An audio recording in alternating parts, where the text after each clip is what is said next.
This video will show the process for assembling your Q-Zone hoop frame. The video instructions are meant to be used as a companion to the printed instruction book that came with your frame. All the parts and hardware in this video will be called by names listed in the instruction book. Before we begin, it is a good idea to compare the parts and hardware you have to the parts list in the instruction book. If you are missing any parts or have any questions that aren't answered by this video, you can contact the Grace Company directly at 1-800-264-0644. First, we will assemble the legs. You can start with either leg. We will start with the right leg. First, loosen the two set screws under the front section using the 3mm Allen wrench. Then slide out the front rail holder. There are two slots. Slide the front rail holder to the second slot for use with machines that have a throat length longer than 16 inches. Slide it into the first slot for machines with a throat length shorter than 16 inches. Then retighten the set screws. Next, loosen the two centering screws on the bottom of the leg. Then remove the height screws from the front and back of the leg. You will need the 4mm Allen wrench and the 10mm open wrench. Now slide the legs out to the desired height. Use the height chart in the instruction book to determine the height.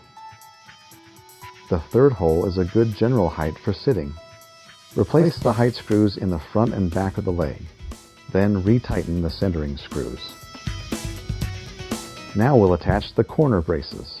They attach to the front and back of the leg with two M6 by 10mm connector bolts for each corner brace. The corner braces should be attached so that the tabs point in towards the center of the leg. Leave the connector bolts on the corner braces slightly loose for now. Repeat this process for the other leg, adjusting the width and height, and then installing the corner braces.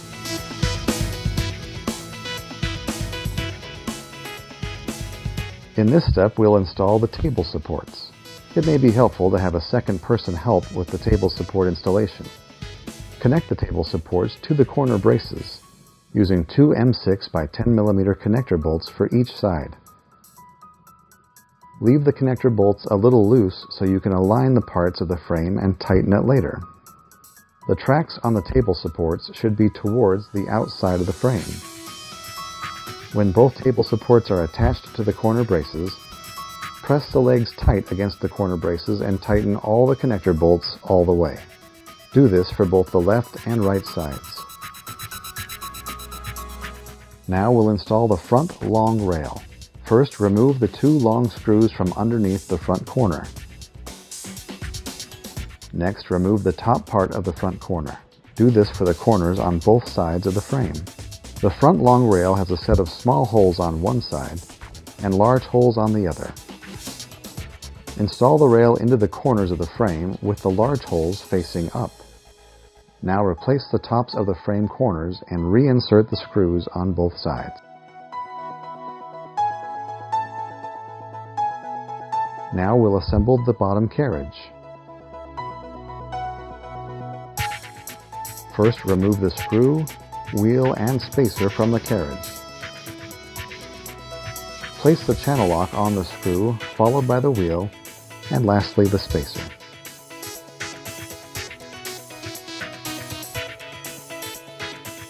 Now reattach the screw to the carriage. To align your tracks with the carriage, first make sure the channel lock is in the open position.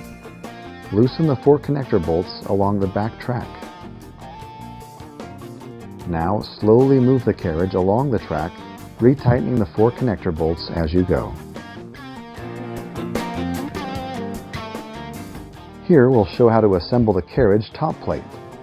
If you are using a unique quilting machine, you will not have or need the top plate, and you should skip to the next section. Attach a handle to the back of the carriage with two M6 by 10mm socket button head screws. Attach the other handle the same way to the other side. Attach the handle brace between the handles using two M6 by 16mm socket button head screws. Slide the 4 machine clamps into the slots on the top plate. You may need to lift the lever on each clamp first to open it and allow it to slide in the slot. Next, remove the right rear screw and wheel from the carriage. Slide the channel lock on the screw, followed by the wheel and spacer. Tighten the screw with the channel lock, spacer, and wheel back onto the carriage. To adjust the channel lock, first make sure the handle is pressed down. Unscrew the rubber foot until it is tight against the track. Then tighten the top hex nut to lock the foot in place. Now the channel lock can be locked and released with the red lever. If you are using a Quilting quilting machine, the channel lock setup is very similar. If you are not using a Quilting machine, you can skip to the next step. Unscrew the outside wheel on the rear right side of the machine.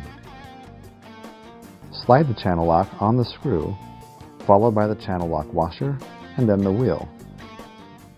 Retighten the wheel with the channel lock assembly. Place the top plate onto the bottom carriage, then place your sewing machine onto the top plate. Adjust the sewing machine clamps up against the sewing machine. Before we install the back long rail, it may be necessary to raise the height of the rails. First, loosen each of the 4 set screws in the rail holders. Now lift each of the 4 corners of the rails to an even height. Now remove the 3 screws from both the left and right back corner covers. Slide open the back corner covers. Hold the rail with the holes oriented as shown and install the back long rail through the throat of your machine into the corner covers. Reinstall all the screws into the corner covers. Adjust the leveling feet of the frame so that the machine does not roll to one side or the other. Turn the feet using the 13mm box end wrench. Counterclockwise to lower that end, or clockwise to raise it. Adjust the height of all the rails. The back long rail should be just over a finger's width above the bed of your sewing machine. The top of the front long rail should be even with the bed of your sewing machine. Next, slide the included bungee mounts onto the bungee mount holders on both sides of the frame. Congratulations! Your Q-Zone hoop frame is assembled. Before quilting your first project, it is recommended to practice with some unkneaded fabric. If you have any questions about the frame assembly, contact the Grace Company at 1-800-264-0644.